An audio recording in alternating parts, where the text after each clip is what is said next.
Nama saya Ferdinand Aryadi Simbolon. Saya mahasiswa pendidikan IPS 1 semester 4 ngulang. Jadi di sini saya akan mempresentasikan makalah saya yang berjudul Peran Supervisi Pendidikan dalam Meningkatkan Profesionalisme Guru.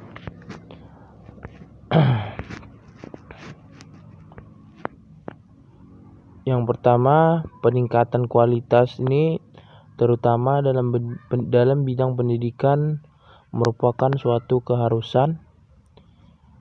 Jika bangsa ingin maju dan mengejar ketertinggalan di dalam banyak bidang, maka solusinya itu tidak lain yaitu memajukan dan memprioritaskan pendidikan yang baik dan berkualitas tinggi.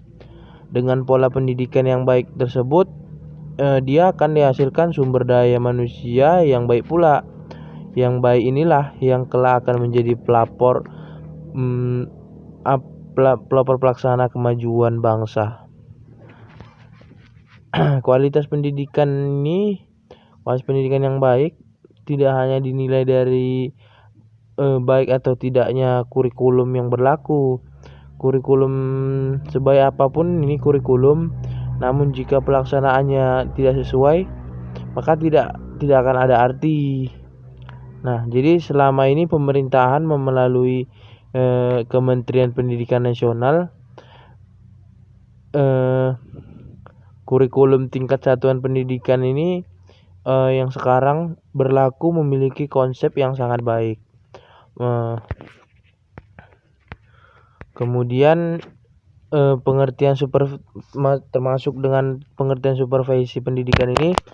Jadi supervisi pendidikan merupakan bagian yang tidak terpisah dari serangkaian kegiatan pengelolaan manajemen, termasuk manajemen pendidikan dan manajemen pembelajaran.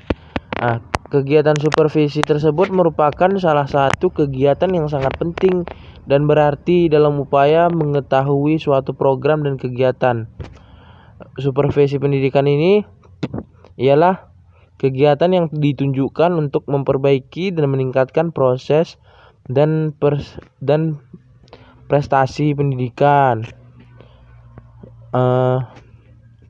Jadi tujuan supervisi tersebut secara umum ialah mengembangkan situasi belajar mengajar yang lebih baik melalui pembinaan dan peningkatan profesi mengajar.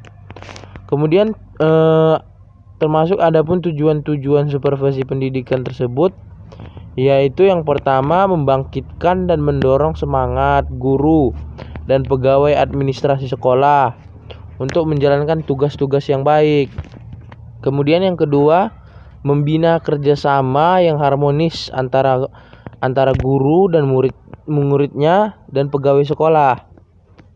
Kemudian yang tiga, berusaha mengembangkan, mencari dan menggunakan metode-metode baru demi kemajuan proses belajar dan mengajar yang baik.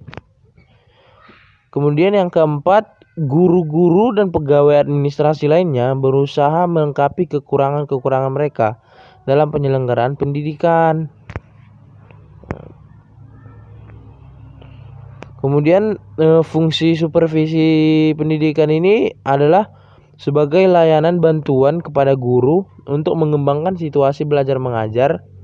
Yang fungsi-fungsi supervisi pendidikan itu secara umum fungsi supervisi ini seperti penelitian, penilaian, perbaikan, dan peningkatan.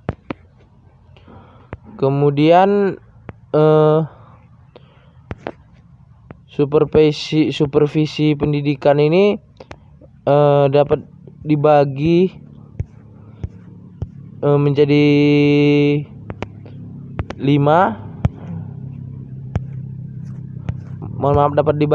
4. Yang pertama, supervisi sebagai kepemimpinan atau supervisor, yaitu pemimpin sebagai pemimpin yang memimpin, ia mendapatkan kepercayaan dari guru-guru. Kemudian supervisi sebagai koordinasi atau kepala sekolah yang harus dapat membagi perhatiannya merata kepada semua guru. Sebab kemampuan dan kebutuhan guru masing-masing itu berlainan. Kemudian yang ketiga, supervisi sebagai sumber pelayanan. Nah, jadi supervisi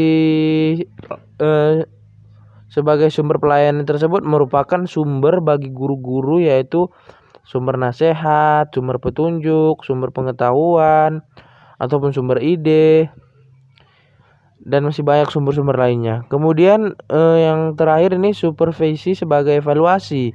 Nah, jadi dalam supervisi ini bermaksud untuk mengetahui apa yang telah dapat dilaksanakan oleh guru dan bagaimana melaksanakannya, sehingga dengan demikian dapat diketahui kekuatan dan kelemahan.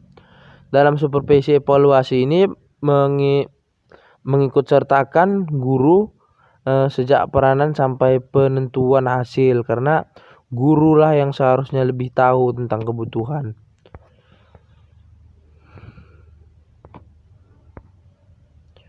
Kemudian teknik-teknik supervisi pendidikan ini yaitu teknik supervisi pendidikan berarti suatu cara atau jalan yang digunakan oleh supervisor pendidikan dalam memberikan pelayanan atau bantuan kepada para guru.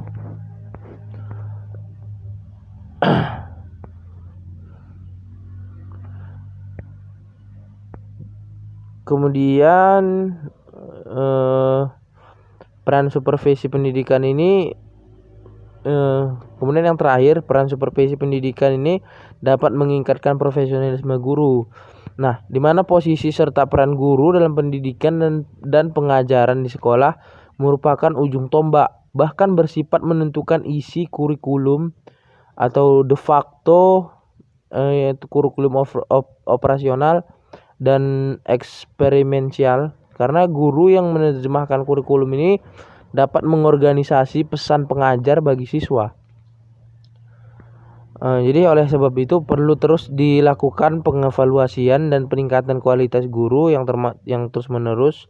Dalam bahasa total quality management disebut continuous improvement, yaitu salah satunya dengan pelaksanaan supervisi pendidikan yang terencana dan terprogram. Baiklah, demikian hasil presentasi saya. Lebih dan kurang saya mohon maaf. Wabillahi taufik wal hidayah. Wassalamualaikum warahmatullahi wabarakatuh.